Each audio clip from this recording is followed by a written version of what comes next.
Hi అండి, అందరు ఎలా ఉన్నారు? బాగున్నారా? ఇవాళ నేను ఎగ్ రైస్ చేయాలనుకుంటున్నా.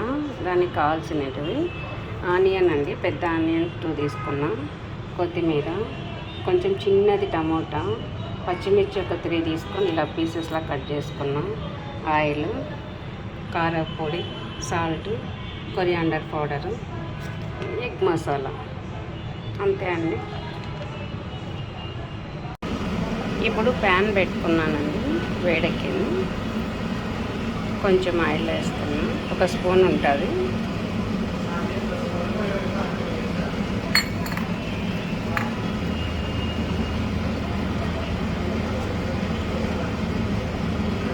ఇప్పుడు ఆనియన్ వేస్తున్నానండి.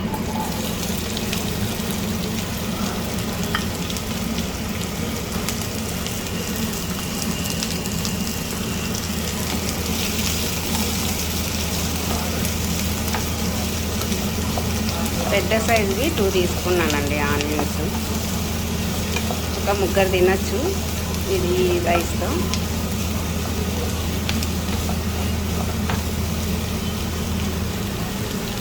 పచ్చిమిర్చి వేస్తున్నానండి. ఇలా కట్ చేసామంటే పచ్చిమిర్చి దాన్ని కూడా రైస్లో తినేయచ్చు. సన్నగా పొడవుగా కట్ చేసినామంటే తీసి పక్కన పెట్టేస్తారు పిల్లలు. ఇలా అయితే ఏమన్నారు, తినేస్తారు, తెలియదు వాళ్ళకి. ఆయిల్లో బాగా వేగిపోతాయి కదా, అంత కారం అనిపించదు.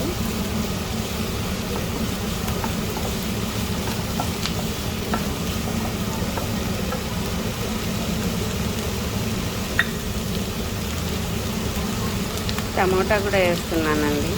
ఎగ్ రైస్ ఏంటి, టమోటా ఏంటి అని డౌట్ రావచ్చండి మీకు. అది అంతే అండి. ఒకసారి టమోటా వేసి చూడండి. చిన్నది వేయండి, పెద్దగా ఏం వేయద్దు. చిన్న టమోటా వేసాను నేను. చాలా టేస్ట్ ఉంటుంది.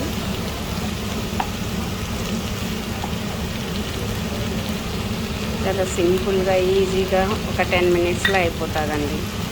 ఒక టిఫిన్, మనకి ఏం టిఫిన్ చేయాలి అనే ఆలోచన లేకుండా పొద్దున్నే ఎగ్ రైస్ చేసేస్తున్నానండి. మా ఇంట్లో ఇవాళ ఎగ్ రైస్. ఇది ఇట్లే ఒక 1 మినిట్ 2 మినిట్స్ అట్లా మగ్గనిచ్చిన తర్వాత మళ్ళీ ఎగ్స్ వేస్తానండి, మసాలా వేస్తాను. ఇంకా 2 మినిట్స్ పడుతుందండి. ఇలా ఇదంతా మగ్గాలి కదా, టమాటా మగ్గాలి, ఇది ఆనియన్ వేగాలి.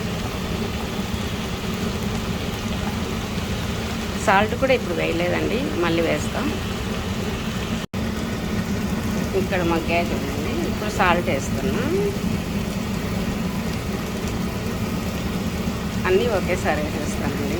కారం పౌడర్ వేస్తాను, కొరియాండర్ పౌడర్ వేస్తాను,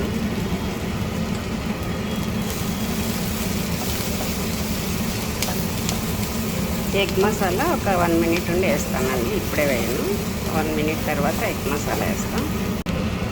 ఇప్పుడు ఎగ్ మసాలా వేస్తున్నానండి. నేను చెప్పాను కదా ఈ మసాలా బాగుంటుందని, ఇదే వేస్తున్నాను. మీ దగ్గర ఏ మసాలా ఉన్నా కూడా వేసుకోండి. కొంచెం ఎగ్ మసాలా ఒకేసారి ఒకే ఫ్లేవర్ ప్రతిసారి వేస్తా ఉన్నా కూడా టేస్ట్ ఉండదండి, మారుస్తూ ఉండాలి. ఇప్పుడు ఇది వేసాం కదా అని ప్రతిసారి ఇదే వేయకూడదు. మార్కెట్లో మనకి ఎన్ని మసాలాలు దొరకవండి. వేసిన మసాలా వేయకుండా వేస్తూ ఉంటే పిల్లలకి బోర్ కొట్టదు. ఇప్పుడు నేను కారపొడి వేసి 1 మినిట్ తర్వాత ఈ ఇది ఎగ్ మసాలా వేసానండి.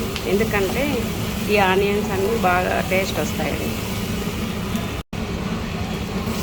ఇప్పుడు చూడండి, అంతా ఎక్కువ ఉడకలేదండి. ఆనియన్ 100% ఏం ఉడకలేదు, ఒక 70-80% ఉడికింది అంతే. టమోటా కూడా అంతే, చాలండి. ఇప్పుడు ఎగ్లు వేసేయాలి. కంప్లీట్గా ఉడకకూడదండి. ఎగ్ వేసిన తర్వాత 20-30% ఉడికితే అప్పుడు మనకు టేస్ట్ వస్తుంది రైస్ వేసినాక. ఇప్పుడు ఎగ్గులు వేసేస్తాం. చూడండి, ఇక్కడ 5 ఎగ్స్ ఉన్నాయి, 5 వేస్తున్నా.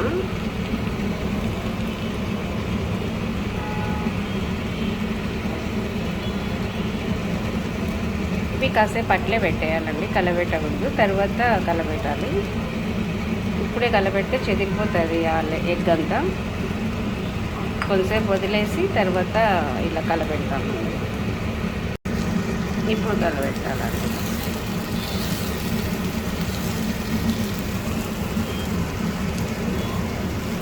వేసిన వెంటనే మనం ఇలా కదిలించామంటే అది పెనుముకే కచ్చుకుపోతుందండి. కాసేపు టైం ఇచ్చామంటే కచ్చుకోదు. చూడండి, పెనుముకు కచ్చుకోలే ఎక్కడ, ఇంకా అంతే ఇలా వచ్చేస్తుంది.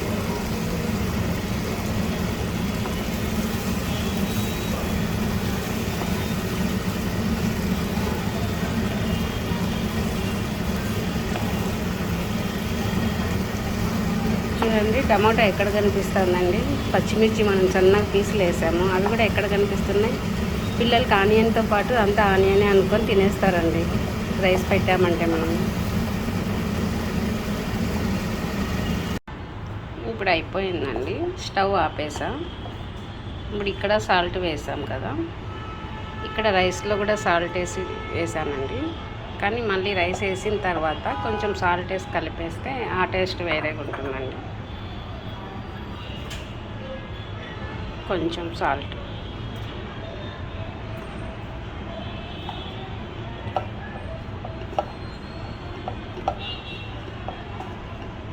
వేడిగా ఉంది కాబట్టి రైస్ నేను అందుకు స్టవ్ ఆపేసి కలుపుతున్నానండి. కొంచెం ఏదైనా చల్లగా ఉండింది అనుకోండి, స్టవ్ ఆన్లో పెట్టేసి రైస్ వేసేయండి.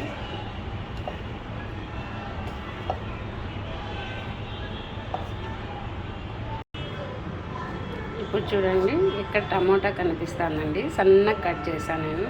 ఇంకా మరీ పచ్చిమిర్చి కూడా చూడండి, మరీ మనం వెతికితే తప్ప కనిపించలేదండి టమోటా. టేస్ట్ అయితే బాగుంది, మనం వెతకాల్సిన అవసరం లేకుండా తినేయచ్చండి. ఏం టేస్ట్ బాగుందండి. టమోటా వేయండి.